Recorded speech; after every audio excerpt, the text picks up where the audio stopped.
Halo teman-teman, kali ini kita akan membahas sejarah kurikulum pendidikan di Indonesia.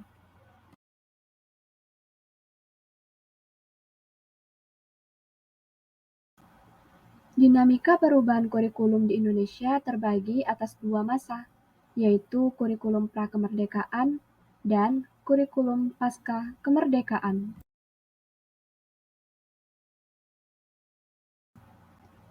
Mari kita bahas kurikulum prakemerdekaan. Pendidikan pada masa prakemerdekaan dipengaruhi oleh kolonialisme, di mana kebijakan dan praktik pendidikan dikelola oleh penjajah. Ada dua jenis kolonialisme di Indonesia, yaitu kolonialisme Belanda dan kolonialisme Jepang. Pada kolonial Belanda, terdapat dua model pendidikan, yaitu yang pertama, sekolah kelas 2, yang diperuntukkan bagi anak pribumi dengan lama pendidikan 3 tahun. Adapun kurikulum yang diajarkan meliputi berhitung, menulis, dan membaca. Sekolah yang kedua yaitu sekolah kelas 1, di mana sekolah ini diperuntukkan bagi anak pegawai pemerintah Hindia Belanda. Lama pendidikannya 4 tahun, kemudian 5 tahun, dan terakhir 7 tahun.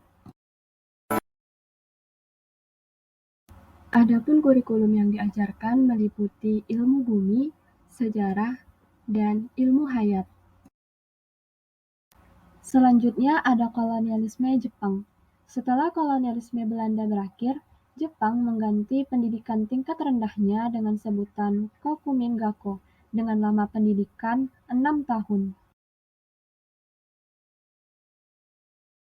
Kurikulum kolonialisme Jepang menitikberatkan pada pembelajaran olahraga.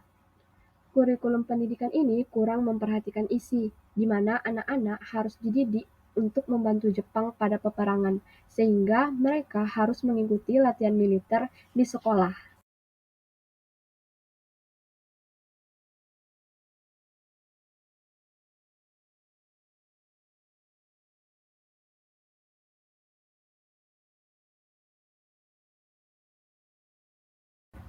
Selanjutnya, mari kita bahas kurikulum pasca kemerdekaan.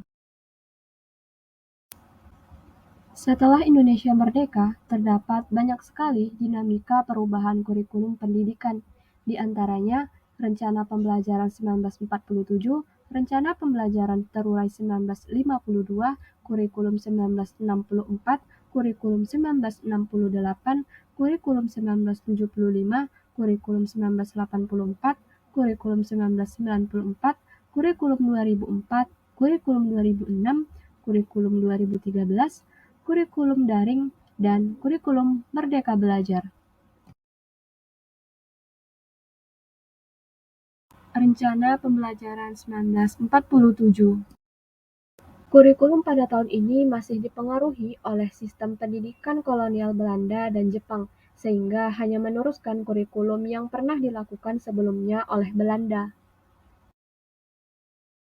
Rencana Pembelajaran 1947 ini mengurangi pendidikan intelektual, namun diutamakan kepada pendidikan watak atau perilaku, yang meliputi kesadaran bernegara dan bermasyarakat, materi pelajaran yang dihubungkan dengan kejadian sehari-hari, dan perhatian terhadap kesenian dan pendidikan jasmani.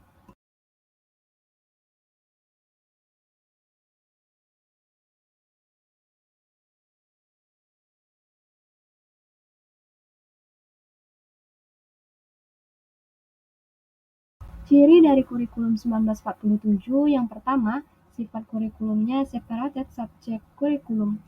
Artinya, segala bahan pelajaran yang disajikan dalam subjek atau mata pelajaran yang terpisah-pisah. Yang kedua, menggunakan bahasa Indonesia sebagai bahasa pengantar di sekolah.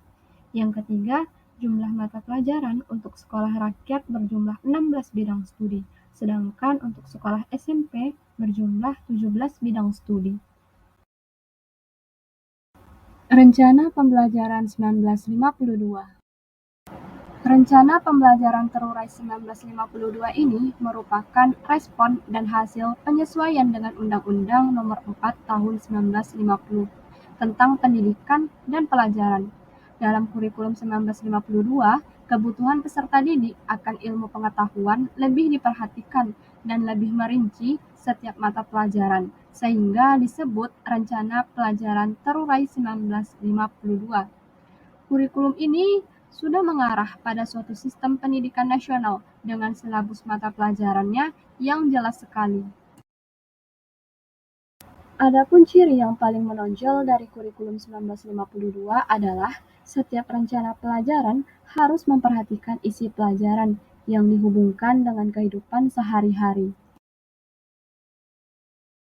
Rencana Pembelajaran 1964. Kurikulum 1964 ini merupakan kurikulum yang lahir menjelang akhir kekuasaan dari Presiden Soekarno. Dalam kurikulum ini, pemerintah mempunyai keinginan agar rakyat mendapat pengetahuan akademik untuk pembekalan pada jenjang sekolah dasar. Ciri dari kurikulum 1964 adalah pembelajarannya dipusatkan pada program Pancawardana, yaitu pengembangan daya cipta, rasa, karsa, karya, dan moral. Untuk mata pelajaran pada kurikulum 1964 ini diklasifikasikan ke dalam 5 kelompok bidang studi, yaitu moral, kecerdasan, emosional atau artistik, keterampilan, dan jasmania.